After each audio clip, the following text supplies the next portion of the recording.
Bonjour à tous, bienvenue dans ma chaîne Voiture et Loisirs. La vidéo a pour but d'accompagner les futurs acquéreurs de véhicules neufs dans leur processus d'achat de véhicules proprement dit. Alors pourquoi cette thématique?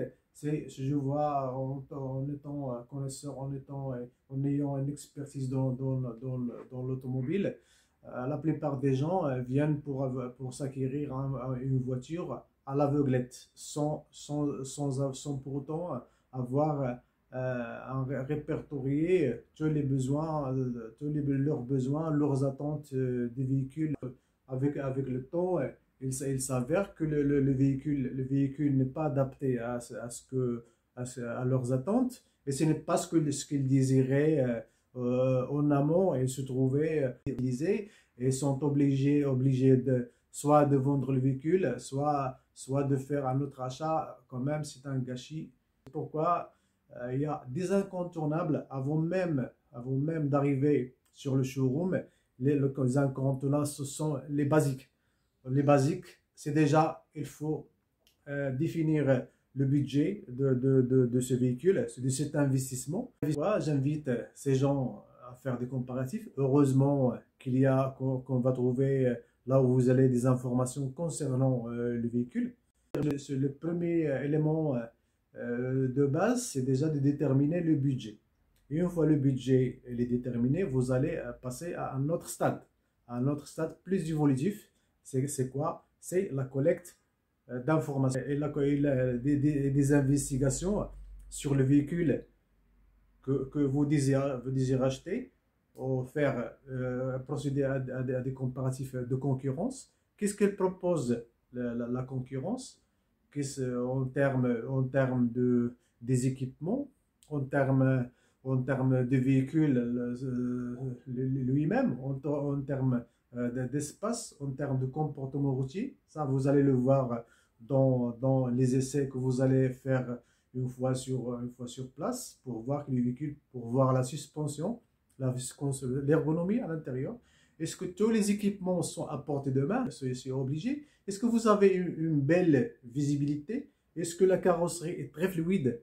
D'autre part, vous allez même vous pencher sur ce véhicule. Pour quelle utilité? Est-ce qu'un véhicule de ville? Est-ce qu'un véhicule pour les voyages? Est-ce que c'est un véhicule professionnel? Ça, il faut le déterminer dans toutes les investigations. Comme ça, une fois sur place, dans un showroom, dans un lieu de vente, vous avez un dossier ficelé, et vous n'êtes là que pour confirmer les données qu'on vous a données. D'accord?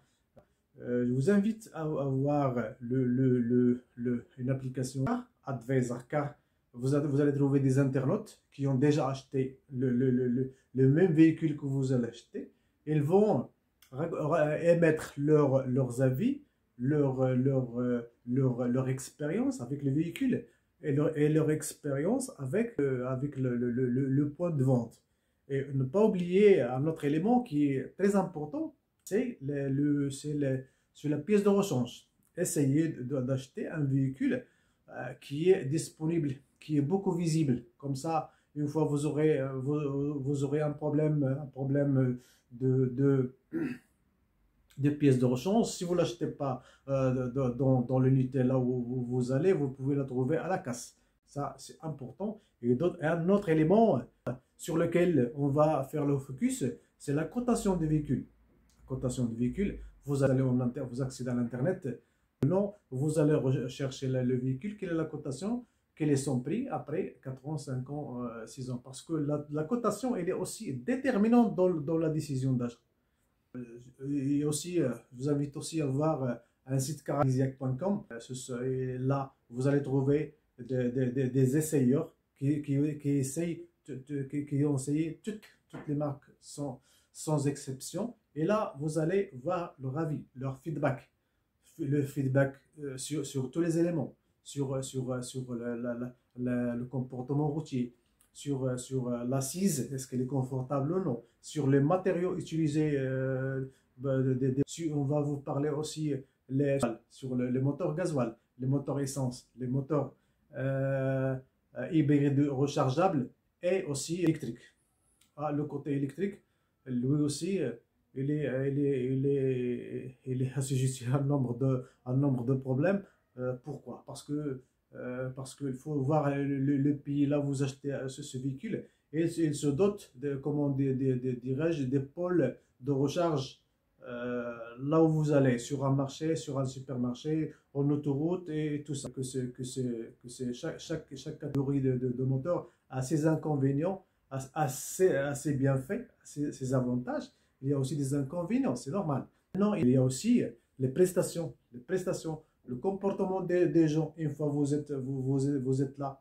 Parce que une fois vous achetez la voiture pendant 5 ans ou 4 ans, vous serez toujours client chez ces gens-là, ils sont chaleureux. Est-ce